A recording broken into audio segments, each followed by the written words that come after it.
안녕하세요. 오늘은 계속해서 시편을 통해서 나타난 하나님의 나라 이어서 공부하는 제 5번째 강의는 시편을 통해서 나타난 하나님 나라 운동의 계획에 대해서 오늘은 공부하려고 합니다. 이번 시편 강의에서는 각 시를 통해서 나타나고 있는 하나님의 나라의 내용들을 살펴보지 못했습니다. 그것은 다음 시편 이제 공부할 기회가 있을 때 자세하게 공부하기로 하고, 그러나 분명한 것은 이제 우리가 이 시편을 통해서 시온, 예루살렘, 여호와의 집, 여호와의 장막, 여호와의 성전, 이런 것들을 이제 통해서 이스라엘 백성들이 이제 이 시온, 예루살렘, 이런 여호와의 집, 여호와의 장막을 그리워하는 것을 우리는 볼 수가 있었고, 이것을 이제 노래로 하나님 앞에 찬양하면서 이제 신앙 고백화했던 것을 알 수가 있습니다. 우리는 바로 이 같은 이름 속에서 이제 하늘의 시온, 하늘에 있는 아버지의 장막, 하늘의 새 예루살렘, 하늘의 집, 하나님의 집, 거룩한 새 하늘과 새 땅의 새 예루살렘 성, 그리고 그곳에서 누릴 성도들의 영원한 안식과 영광을 볼 수가 있었습니다. 이것이 시편이 우리에게 주고자 하는 하나님이 자기 백성들에게 주실 수 있는 진정한 선물이라고 말할 수 있겠습니다.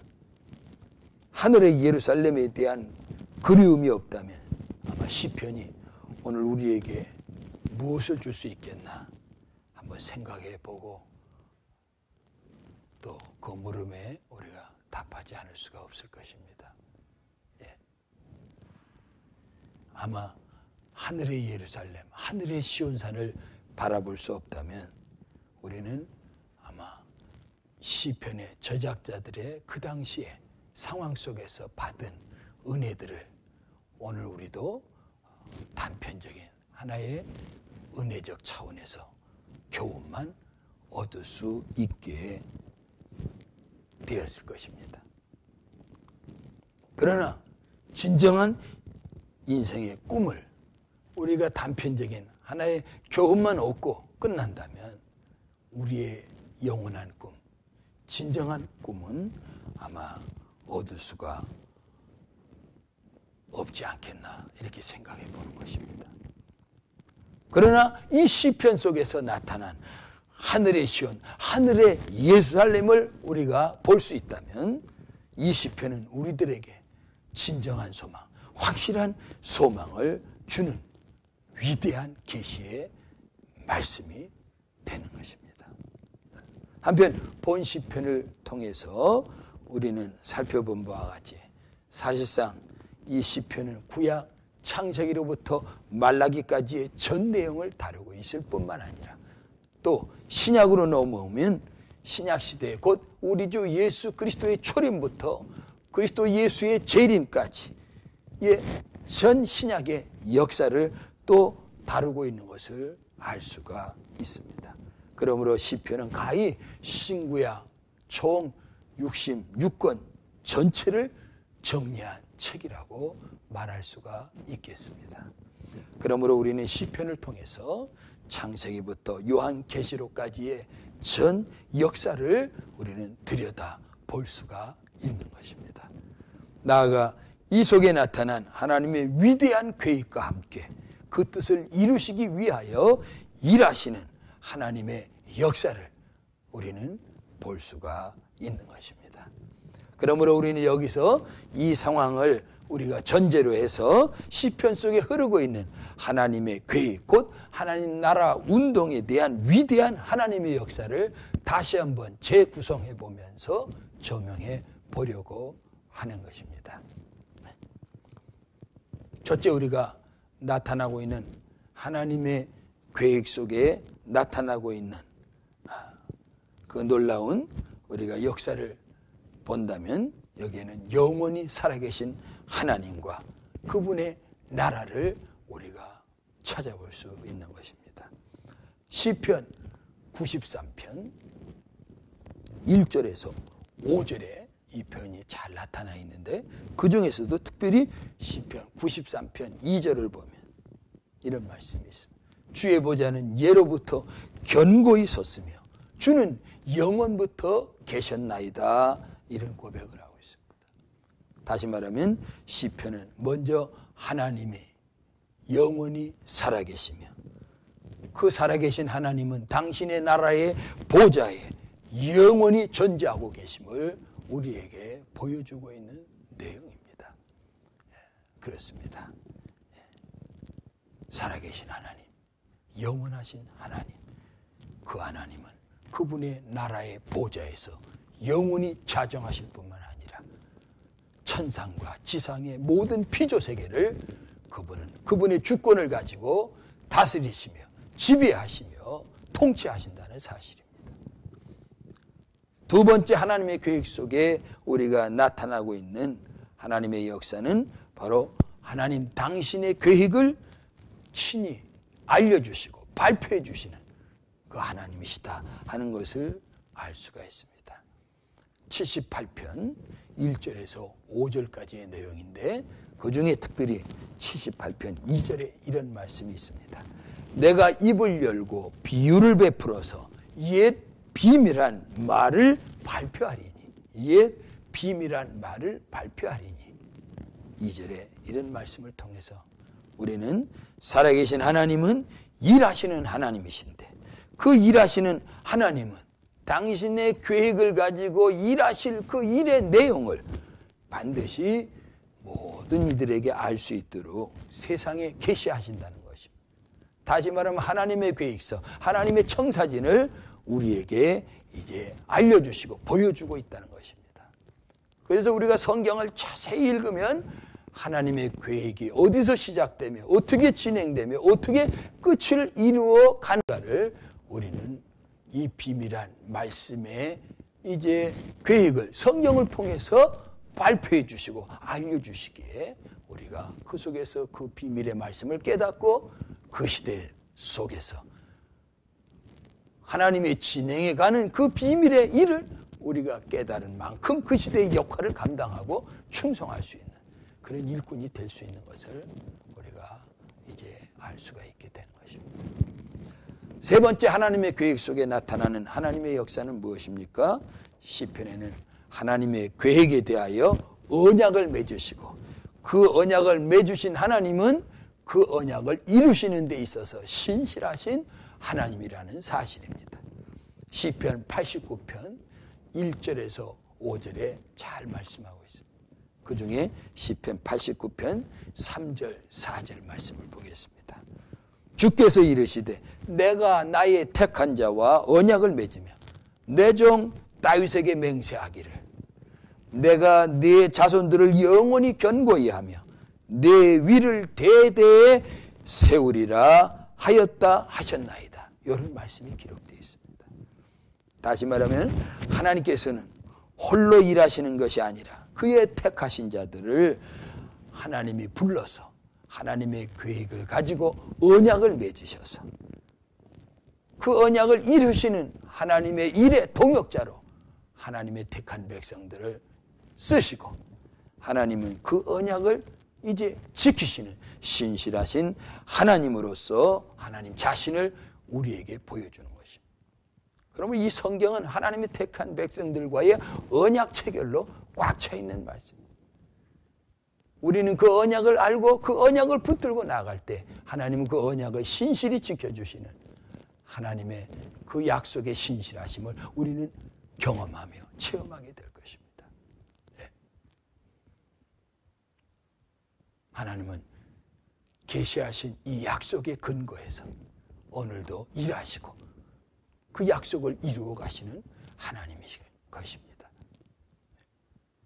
하나님의 언약을 붙드는 자, 누구든지 그 언약을 따라 일하시는 하나님의 능력, 하나님의 지혜, 하나님의 권세, 하나님의 손길을 맛보고 경험하게 되는 것입니다. 네 번째 하나님의 계획 속에 이제 나타나는 하나님의 역사는 하나님께서 친히 밝히시는 하나님의 계획이 있다는 것입니다. 하나님께서 밝히시는 구체적인 하나님의 계획이 뭐가 있습니까?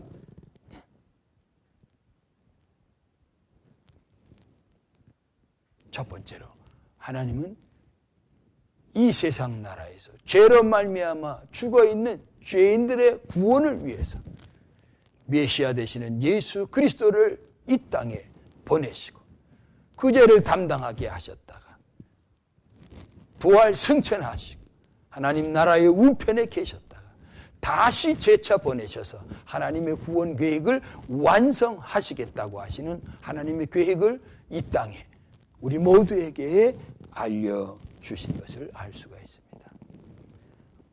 이 메시아의 철임과 재림에 대한 말씀은 성경 60권 전체에 흐르고 있는데 특별히 시편에 많은 말씀이 예언되어 있는 것을 알 수가 있습니다.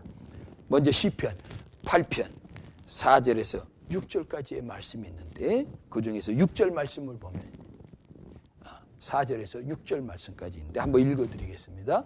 사람이 무엇이간데 주께서 저를 생각하시며 인자가 무엇이간데 주께서 저를 권고하시나이까.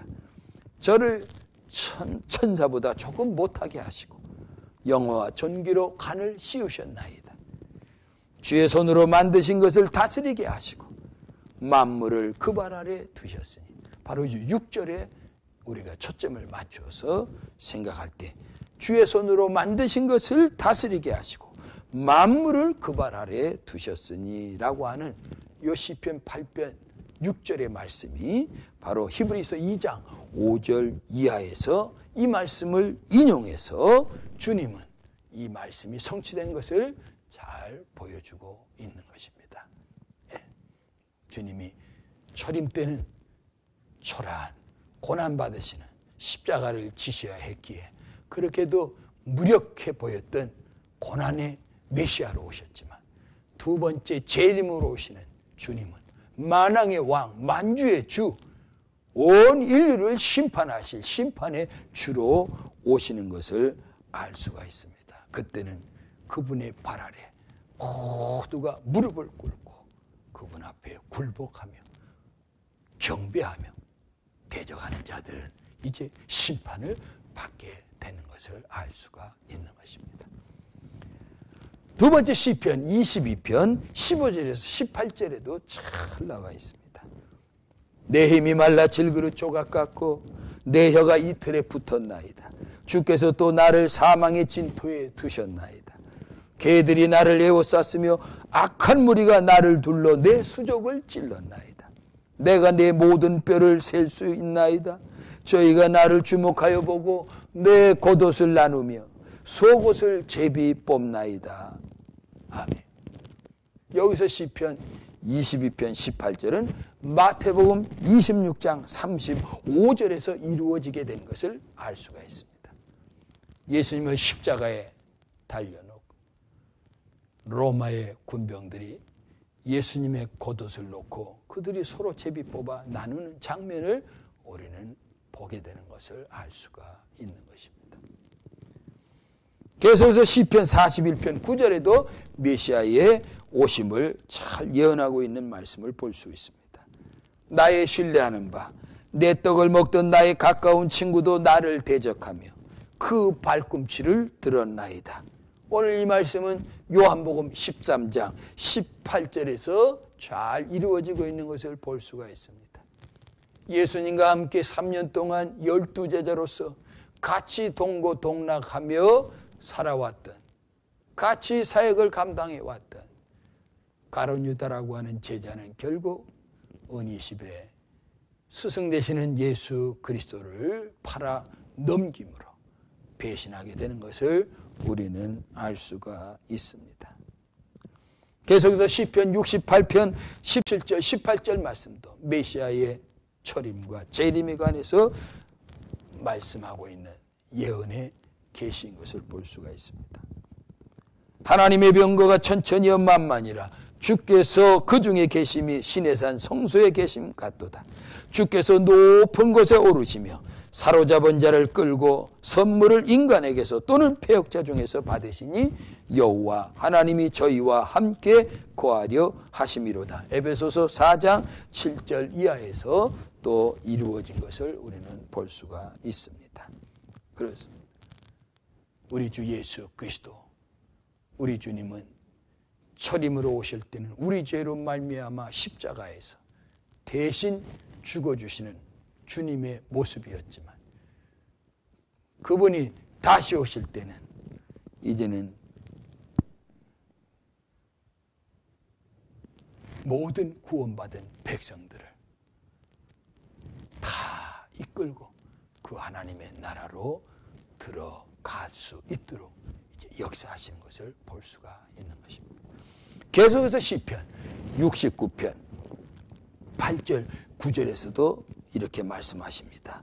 내가 내 형제에게 객이 되고 내 모친의 자녀에게는 외인이 되었나이다.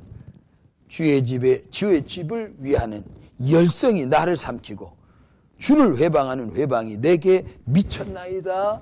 이렇게 69편 9절의 말씀은 요한복음 2장 17절에서 또 이루어지고 있는 것을 볼 수 있습니다. 그렇습니다. 성전 자신이 되시는 주님께서 성전의 모형으로 이 땅에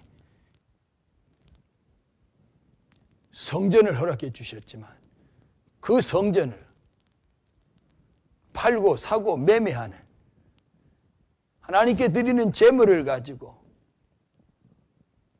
오히려 인간의 탐욕이 역사하는, 그래서 성전이 영적으로 타락해버리는 그런 성전에 들어가시는 주님께서 소나 양이나 염소를 다 내쫓고 채찍을 들어서 매매하는 자들을 내어쫓고,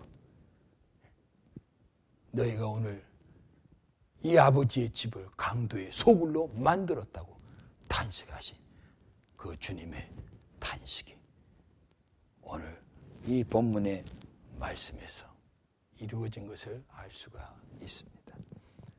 또 메시아에 대한 예언의 말씀은 시편 110편 1절에서도 잘 나타나고 있습니다. 여호와께서 내 주에게 말씀하시를 내가 네 원수로 네 발등상 되게 하기까지 너는 내 우편에 앉으라 하셨도다. 아멘. 히브리서 1장 13절에서 또 잘 인용하고 있는 내용입니다. 네. 우리 주님이 초림 때는 악한 원수 마귀에게 밟히면 발꿈치를 상하게 되는 고통을 받으셨지만, 이제 다시 오실 재림의 주님, 그 주님이 올 때는 그 원수들이 주님의 발 앞에 발등상이 되어 굴복당하고 그 앞에 심판받은 그들의 그 마지막을 우리 하나님은 앞에 놓고 우리 주님을 하나님의 보좌 우편에 이제 있게 하셨다가 다시 보내신 주님의 모습으로 우리에게 계시하고 계신 것을 알 수가 있습니다. 110편 4절 이하 7절까지도 계속해서 메시아 되시는 예수님에 관해서 말씀하고 있는 것을 알 수 있습니다. 여호와는 맹세하고 변치 아니하시리라. 이르시기를 너는 멜기세덱의 반차를 쫓아 영원한 제사장이라 하셨도다. 주의 우편에 계신 주께서 그 노하시는 날에 열왕을 쳐서 파하실 것이라. 열방 중에 판단하여 시체로 가득하게 하시고 여러 나라의 머리를 쳐서 파하시며 길가의 시냇물을 마시고 인하여 그 머리를 드시리로다.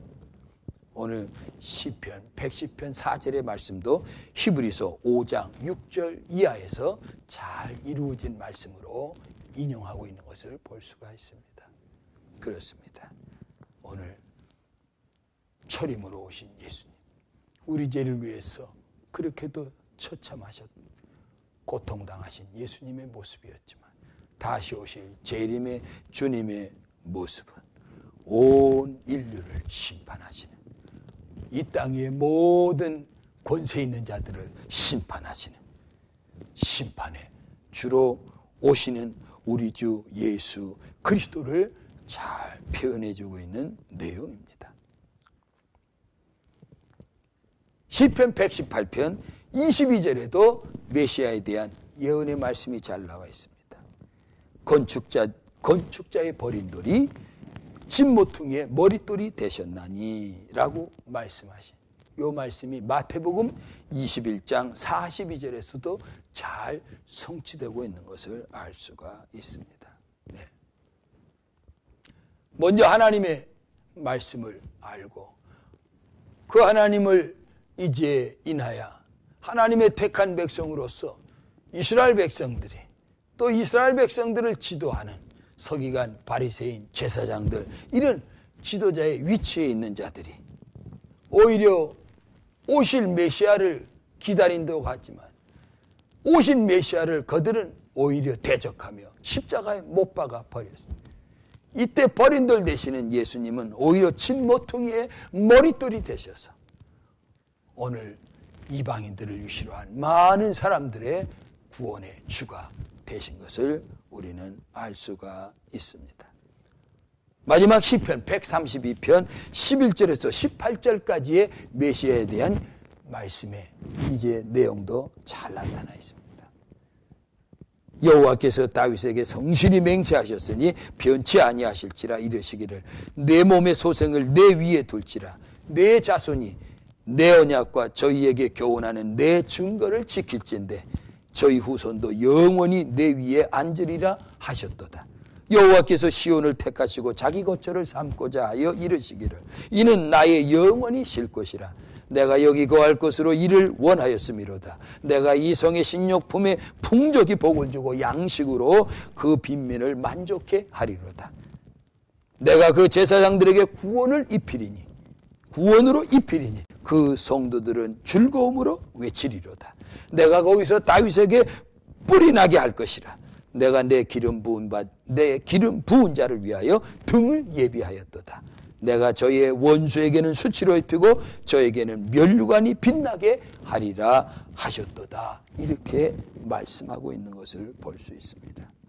오늘 우리 주님은 이제 다시 오실 재림의 주님으로 오실 때는 그의 택한 모든 백성들이 그리스도 예수 안에서 이제 모든 성도들이 그날에 하나님의 영광을 드러내며 그날의 영원한 승리를 이제 인하여 찬양하며 영광 돌릴 것을 말씀하고 있습니다.